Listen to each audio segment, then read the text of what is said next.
Les gars, il est temps de faire le récap dans ce magnifique décor au 43e étage.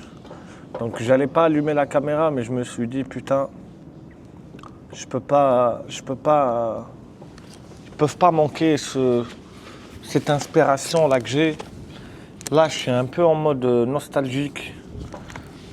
J'ai mon petit cahier, j'ai l'ordi juste devant moi. J'ai une vue magnifique, je suis au 43e étage en Thaïlande. Mon café, je travaille sur mon business et je me suis dit putain, c'est ça en fait. Pour une fois, je me suis arrêté, je me suis dit attends, c'est bien quand même ce que j'ai fait là. J'ai quand même atteint un stade où je peux voyager quand je veux, je peux y aller vivre dans le pays où je veux. Peut-être pas avec une vie extravagante, peut-être que je vais pas vivre dans un penthouse à 14 millions, bon j'abuse, mais je peux quand même vivre dans n'importe quel pays.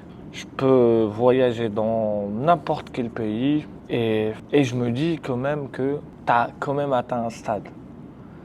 Tu as quand même réussi à avoir la liberté géographique et financière. Mais bon, la liberté financière, pour moi, c'est quand même quand tu as un stade, quand tu es multimillionnaire, tu peux dire j'ai la liberté financière. Pour moi, la liberté financière, c'est de voir ça, voir un truc comme ça et dire ça, je veux et que tu peux.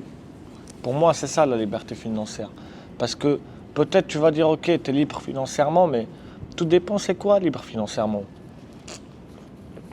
Libre financièrement, peut-être que oui, si je prends cet ordi et que je le jette du 43e étage, demain je peux aller acheter un autre. Ok, peut-être dans ce sens-là.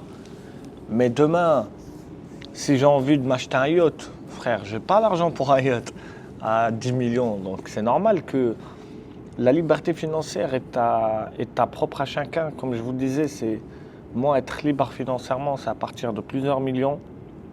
C'est vraiment où tu atteins un stade, tu dis ok, quand je veux un truc, je l'achète, tu vois. Mais quand même, juste d'avoir la liberté géographique, bordel de merde, de se dire d'où je viens, tout le chemin que j'ai fait, j'arrive quand même aujourd'hui à un stade où je vais dans le pays que je veux. Aujourd'hui, je suis en Thaïlande. Je travaille sur mon ordi. J'ai mon petit cahier, mon petit stylo. Je suis en train de noter toutes les infos que je dois pas oublier, toutes les choses à faire. Et je me dis, attends, c'est quand même une réussite. Il faut savoir que moi, je suis quelqu'un, je m'arrête pas. Je suis quelqu'un, j'avance. Tu me verras jamais m'arrêter 2 secondes pour se dire, ok, c'est bien ce que je fais là.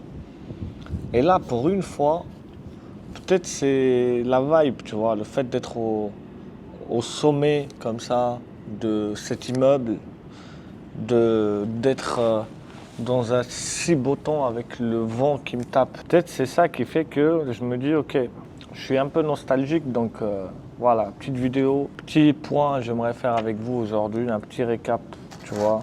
Et quand même, c'est quand même un statut que j'ai réussi à atteindre, faut pas se mentir. Je suis officiellement libre géographiquement. C'est pas mal, tu vois. Et moi, il faut comprendre un truc, les gars. Je suis tellement matrixé. Ça veut dire, t'as vu, même là où peu importe ce que je vais réussir dans ma vie, je vais jamais m'arrêter, tu vois. Je vais jamais m'arrêter, mon gars. Ça veut dire là, t'as beau me donner 1 million là, je vais te dire ouais, mais putain, mais si j'aurais fait ci ou si j'aurais fait ça, j'aurais pu avoir 2 millions, tu vois. Et je vais être là en train de me casser la tête. Pourquoi j'ai pas agi de la sorte ou de cette façon-là ou là pour avoir les 2 millions, tu vois. Et c'est là où tu te dis quand même, c'est bien d'avoir ce mindset de vainqueur. C'est bien de vouloir toujours plus. C'est bien de ne jamais s'arrêter, de travailler, de vraiment avoir la niaque, d'avoir la haine, parce que on va pas se mentir. Ce qui te fait avancer, c'est pas la motivation, c'est des conneries ça. C'est pas la discipline. Ce qui te fait avancer, gros, c'est la haine. C'est quand t'as la haine, frère. Moi, personnellement, mon essence, c'est la haine. C'est parce que je suis énervé contre moi-même. Parce que je suis pas content de moi, frère. Parce que tout ce que j'ai trimé pendant ces dernières années, putain, je mérite d'être en lambeaux, poteau. Moi, j'ai un dent contre la vie, t'as vu? Il y a un problème, il y a une histoire entre moi et la vie, tu vois. Il y a un truc à régler entre nous, il y a un règlement de compte. Donc quand t'as un truc quand t'as la haine contre la vie, tu vois, pas la haine contre une personne, c'est la haine contre la vie de merde. T'as vu, la haine contre toi-même, bordel. Tu vois, tu te dis putain. Et ça revient à ce que t'as vécu dans ta vie, tu vois. Mais c'est ce qui fait que demain, tu vas tout arracher. Et c'est ce qui fait que aussi, je fais que bosser, je fais que trimer. Je regarde pas devant mes yeux. Je vais jamais me lever la tête et me dire, ok, regarde où est-ce que t'es, bordel, tu vois. Et ça, je le fais pas.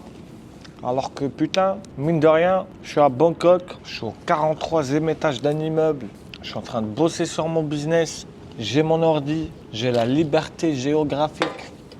Demain, j'ai envie de partir à Bali, j'ai envie de partir à New York, je prends un billet, je me casse. Et tu dis, ok, c'est quelque chose quand même. Et ça, c'est très rare avec moi. C'est très rare où je m'arrête. Salut les gars. Bon, il y a le frérot là, il a rejoint. Et c'est très rare où je m'arrête Ah bon, y a pas de sucre. pour contempler le chemin que j'ai réussi à faire.